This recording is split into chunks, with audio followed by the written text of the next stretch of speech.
Hello everyone, my name is Asma Jodairi and my co-author is Dr. Hoda Malaki, and today I'm going to talk about our paper SOK Blockchain for Provenance. Our goal of this paper is to categorize the literature in this domain and dive deeper into them, and then present some design consideration and future work for researchers. So a little bit of introduction on what we're trying to accomplish. We want to have trust in data. And to have trust in data, we have to have trust in the data lifecycle. And to trust that, we have to trust the provenance and metadata of the lifecycle.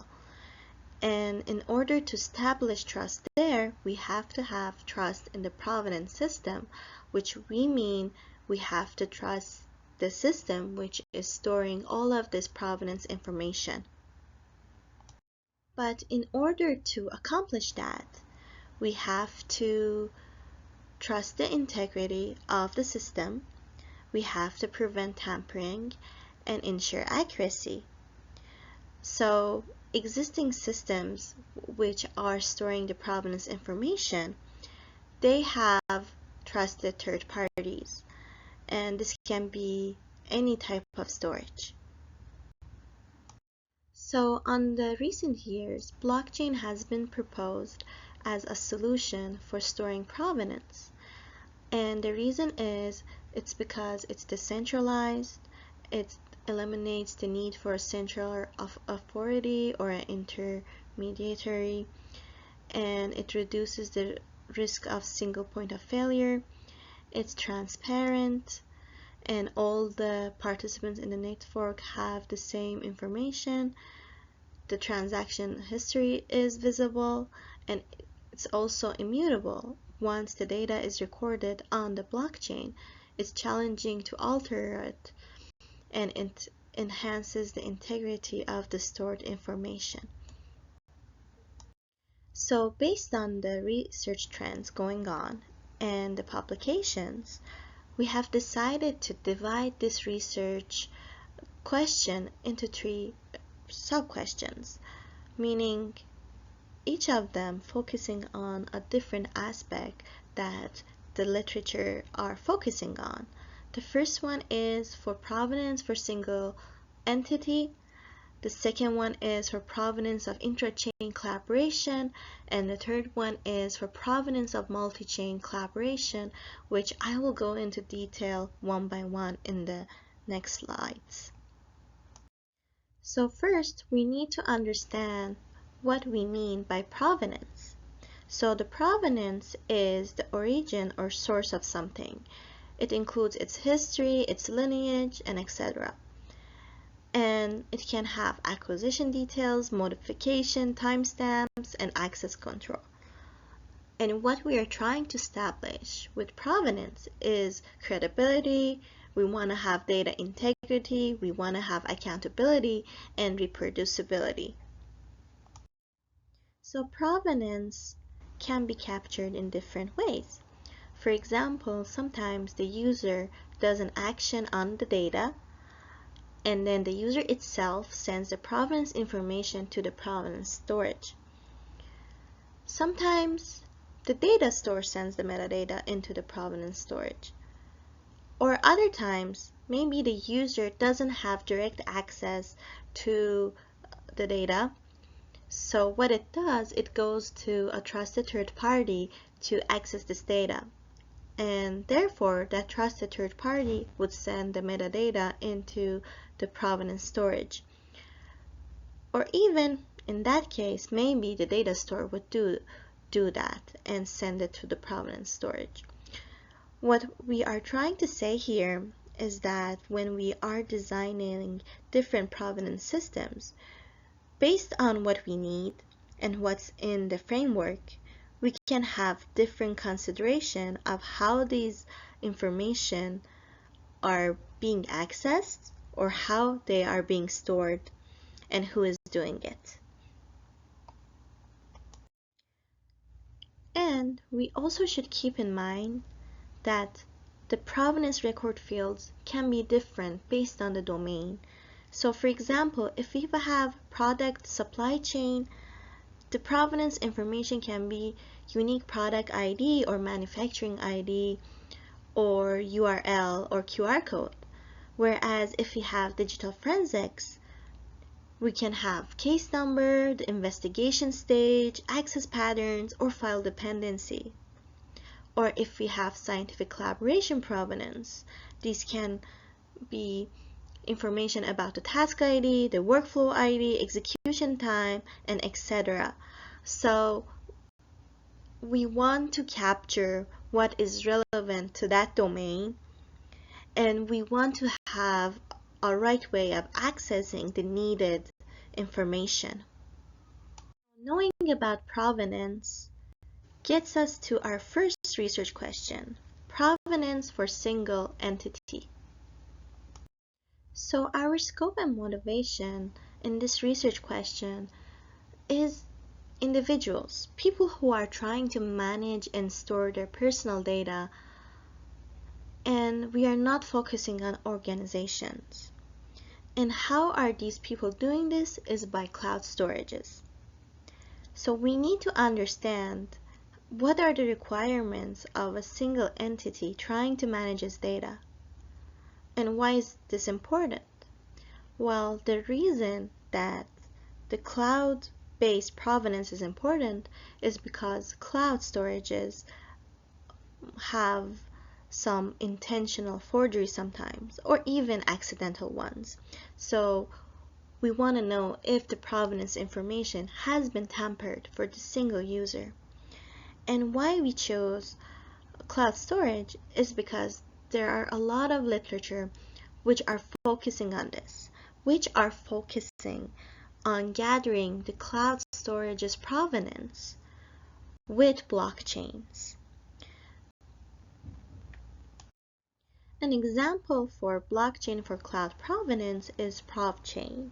So in this system, the user is trying to do modifications on its data, and after doing that, the cloud service is sending the provenance information to the provenance database and also some information to the blockchain network, and the provenance auditor is trying to verify the provenance information of this user with the provenance database and the blockchain network.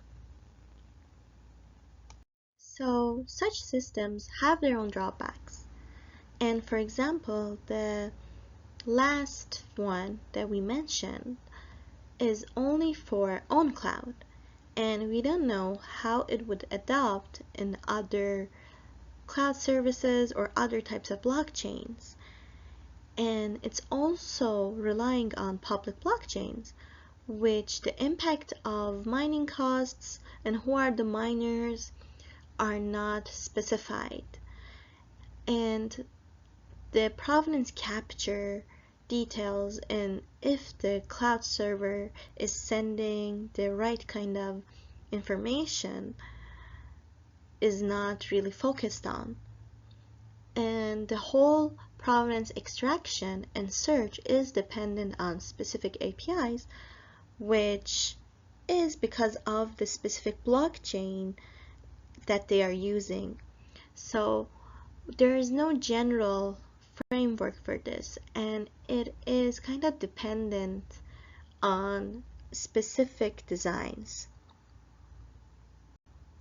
So some research directions on this research question can be how to capture the details, who sends the details, and how to upload them, who is uploading them, and how to query this and how to verify the query if we are not dependent on the specific cloud or the specific blockchain that we are using, and also some privacy concerns as if who is accessing this provenance data and who is verifying it. After thinking about provenance for single person, we can extend our research question to the second one, which is provenance of intra-chain collaboration.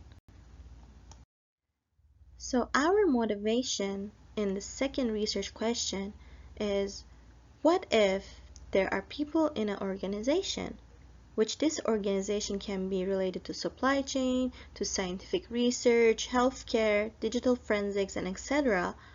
And these people are trying to collaborate on a specific project. And how would we ensure data integrity, and how would we track the provenance in this organizational context? There are different frameworks which are trying to design this collaboration and ensure provenance. And these frameworks are in different domains, such as block flow or SciBlock for scientific collaboration, or for pharmaceuticals and for food supply chain, which is focusing on supply chain management, or Health Block, which is for healthcare systems, or some systems which are trying to capture different phases of a machine learning model with the blockchain, or some of them such as IoT, FC, or Frenzy Block, which are trying to handle the digital forensic collaborations with the blockchain. When we want to look at these systems, one thing to keep in mind is that they have different requirements and can have different phases. For example, if we look at digital forensics versus scientific workflow, we can see that for scientific workflow, we would have workflow design, workflow execution, and etc. Versus we would have for digital forensics, different testbed preparation, device preparation, and etc. So it's important to keep in mind that each of these would have a different progression, and therefore thinking about how we can incorporate this in our design. On top of the phases of different domains, there are other considerations for building a collaboration and a provenance framework, such as for scientific collaboration, we have to think about invalidating some tasks. For digital forensics, analyzing some encrypted data.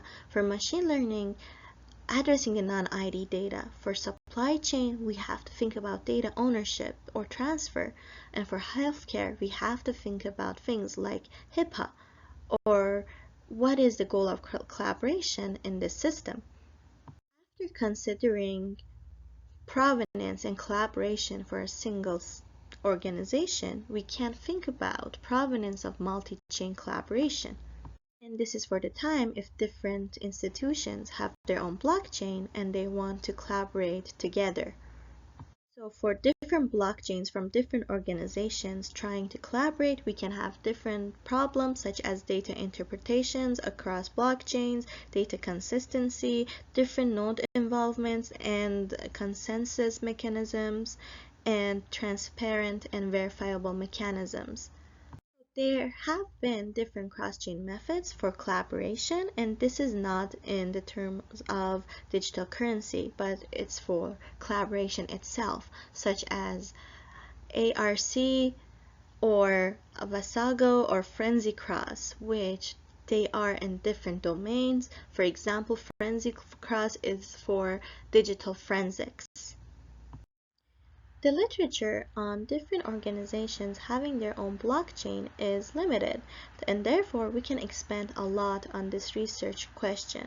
For example, we can consider repeated provenance requests in our system, or we can think about freshness and fairness concerns, or if we have malicious nodes in the system, or how can we do independent queries on different blockchains. Now that we have talked about our research questions, we want to offer some directions for future research.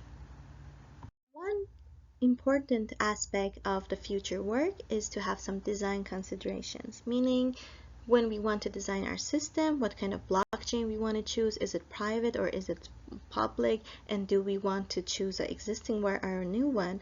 And what kind of access control method we want on it, and how do we want to implement it? How will we capture the provenance information, and where would we capture it, and how can we query it, and should we validate it? We also have to consider some domain-specific needs. We should also evaluate our system, thinking about the system overhead, performance metrics, and the modifications that we have done on the blockchain. And for future, we can think about handling repeated queries, or we can think about managing multimodal data in the framework. We can think about tailored solutions for new domains, or we can also expand all the multi-chain and cross-chain provenance systems. Thank you for listening. Please contact us if you have questions or you want to collaborate.